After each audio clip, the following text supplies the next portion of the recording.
G'day everyone, my name is Rorz and today we're going to be breaking down the best male archetypes, starting from max appeal all the way down to negative appeal. Now, first one within the ogre tier is the Viking archetype. This will be typically your powerlifters at your local gym, or the super stocky, very masculine guys. Your Eddie Halls and your Thor Bjornssons. To be honest, man, these guys really do not give a fuck about how they look to women. They're going to pack as much meat on their frame so they can lift as much weight as possible. Just for the fact that this is an active looks-minning archetype, I'm going to put this one into negative appeal. Next up is the general hyper-masculine sort of archetype. Guys like Dwayne "The Rock" Johnson, John Cena, guys who look hyper-masculine but just over the top in terms of their musculature. This tier almost always relies on you being on anabolic androgenic steroids, and for the most part in this tier, you're not really going to be attracting many girls that are below the age of 40. Now for this one, I think it has a lot more appeal than the Viking/strongman archetype, so I'm going to have to put this one into low appeal. First up in the hyper-masculine archetype is the general hyper-masculine kind of guy. This is pretty much the Chad high school bully that grew up, shaved his head, and got a bunch of sleeve tattoos. These guys almost scream one night stand, and are the type of guys that are going to steal your girl on the back of a motorcycle. They've definitely got higher appeal, but to be honest with you, they're going to attract a lot of girls with daddy issues. So if that's your thing, I'd say it's going to go into mid appeal. Next up is the Turkey Trip Maxer. This guy has spent all of his V-Bucks going to Turkey, getting a new hairline, dosing the fuck out of Milana Tattoo, then getting on a plane to Bali and getting as many tattoos as he possibly can, on top of the veneers. Surprisingly, these guys actually have a lot of appeal, simply because they put so much effort into their appearance. They typically take care of everything else as well. While yes, they definitely look a little bit more on the fake end, I believe these guys hold their weight pretty well. So for that reason, I'm going to put it into mid appeal, just behind the hyper-masculine archetype. Next up, we have the sort of Aquaman archetype. To be honest, I think these guys have exceptionally high appeal, as they sort of have this exotic appearance to them. You're sort of balancing the masculine archetype with a bit more feminine features, such as the long hair, for example. A prime example is Jason Momoa or Roman Reigns, and if you look at the comment section of Roman Reigns in his prime, you'll see exactly what I mean. So for that reason, I'm going to put this one. It's actually tough. I think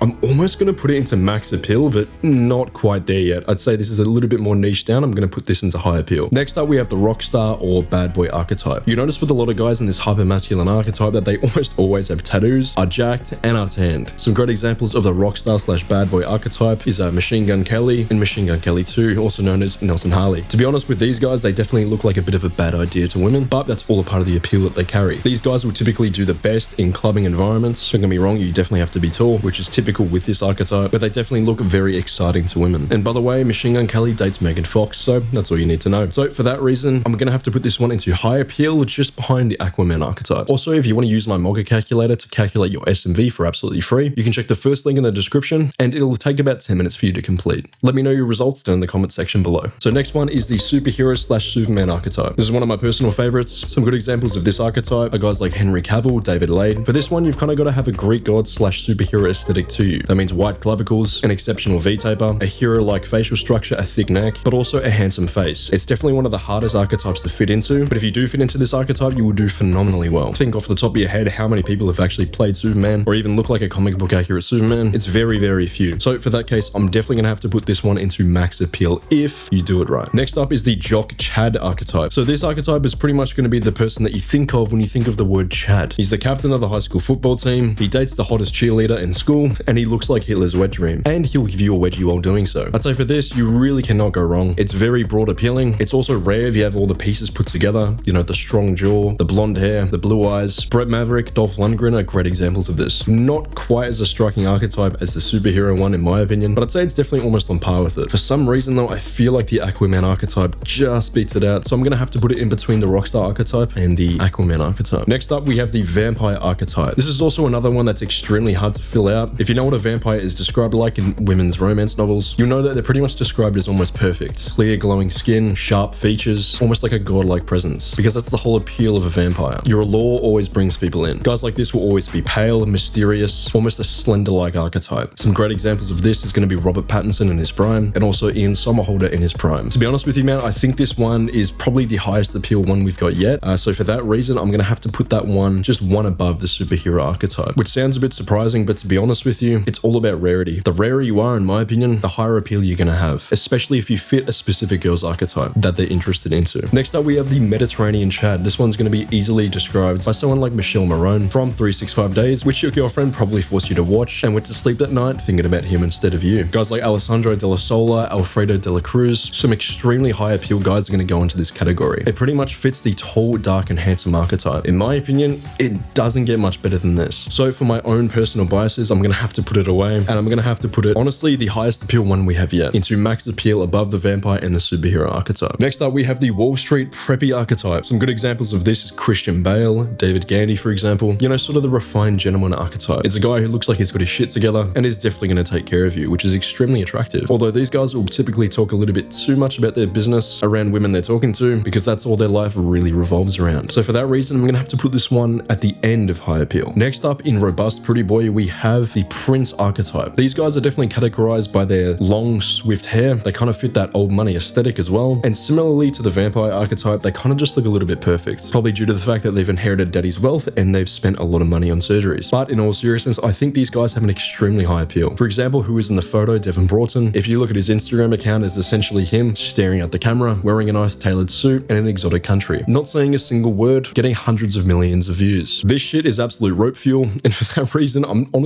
gonna have to put it into max appeal. I'm gonna say one behind the vampire archetype. Next up, we have the fallen angel archetype, or the Apollo look. Pretty much a perfect angel or Lucifer that got sent from heaven all the way to hell and then somehow landed on earth. The whole appeal around this archetype is that you look godly. If you don't look godly, then it doesn't really work. Some great examples of this is Vasily Stepanov in his prime, Hayden Christensen in his prime, and Eric Roberts in his prime. These guys have a very soft and angelic touch to them, but also just enough masculinity to look intimidating as well. It's very rare that you're going to pull off this archetype. The long hair isn't typically for every single woman, so for that reason, I'm going to put it into the high appeal category. Next up, we have the bad boy archetype. I just realized I'm unintentionally wearing the exact clothing that he's got on the image. These guys typically wear leather jacks almost everywhere. In the 80s, they would have been greasers. They've got dark features, a cigarette in their mouth. They've come to chew bubblegum and kick ass, and they've all run out of bubblegum. And they also typically own a motorcycle. Because these guys look so edgy and their fashion is on point, which, let's be honest, women absolutely adore, I'm going to put this one into high appeal. Next up, for the pretty boy archetype, we have the surfer. Prime Jordan Barrett is a great example of this. It's the classic long blonde hair, blue eyes, tan skin, living in surfer's paradise. I know, for example, on Gold Coast, these guys will have absolutely massive appeal, which is where Jordan Barrett is from. Lord knows how much he cleaned up when he was younger, probably why he turned gay. I'd say this is a little bit more niche, but if you're a surfer Chad and you live in a country like Australia, that is absolutely max appeal. So this is really going to depend on the country you're in. I'm going to put this one just above the jock archetype. Next up, we have the skater archetype. Skaters definitely are getting a little bit rarer these days, so it's a little bit more niche. Younger women typically like this a little bit more. Props on you for going outside though. It's pretty much the mix between the surfer archetype and the bad boy archetype. I think these guys do pretty well, but not exceptionally. So for that reason, I'm going to put them into the top of mid appeal. And then we have the general pretty boy archetype. So if you're in the pretty boy archetype, most guys who are pretty boys end up growing into chads when they're older. A perfect example is Francisco Lachowski in his prime, pretty much the quintessential pretty boy. To really pull off the pretty boy archetype, you have to have full lips and aesthetic eye area. And to be honest, pretty much anything a chad would. Just be younger. That is literally it. Although there are exceptions, of course, Francisco Lachowski didn't exactly become a chad when he got older. Some people may disagree, but I think his bone structure was just not as masculine as someone like Henry Cavill, for example, who started off as a robust pretty boy and ended up into a chad. But in terms of how much these guys actually appeal to women, it's going to be extremely high. And for that reason, I'm going to put it just behind the Prince archetype. So first up in the soft boy archetype, we have the K-pop / BTS singer. The reason I put this one into soft boy and not pretty boy is because the beauty standards in South Korea, for example, are a lot more skewed more towards the feminine side of the spectrum. If you look at all the plastic surgeries that they perform, typically they'll do the opposite of what the Western clinics tend to perform. Things like a V-line surgery, which is literally shaving your jawbone. I could not think of anything worse. To be fair though, these guys have absolutely astronomical appeal. They have exceptional style as well. Obviously a little bit more niche down, but judging by the modern day in 2025, I'm going to say these guys are definitely high appeal. Next up, we have the general soft boy archetype. Finn Wolfhard is a good example of that. Timothy Chalamet, for example, or Harry Styles. This one is definitely appealing more to more of the mainstream narrative. You're going to attract girls who are a lot more younger and really just do not have much longevity. From what I've seen, pretty much any of the other archetypes would appeal a lot more to women. And because the soft boy typically does not age very well at all, compared to say a robust pretty boy or a pretty boy, I'm going to put this one into mid appeal. And finally, we have the alien archetype, which deserves a tier of itself simply because they're not even from this earth. A great example is Jordan Barrett in his prime. They are the epitome of the male gaze. To be honest with you, from pretty much everything I've seen, from even talking to women personally, I'd honestly say these guys have almost negative appeal. They've honestly reached such a point of aesthetics that it almost scares women off rather than lure them in. Personally, I don't even think that's cope either. I genuinely believe outside the modeling sphere, someone who looked like this will absolutely look insane when they're walking on the street. They definitely will attract women. I mean, obviously, if you look like this, it's a bit like the bodybuilder archetype. It's just a bit too much for women, except on the facial side of things. So you guessed it, I'm going to have to put this one into negative appeal. Also, just letting you guys know, I actually offer a one-on-one looks maxing mentorship where I work personally with you and make you transform. If you're interested in me making you into a mogger, just check the link in the description below. I promise you, you won't regret it.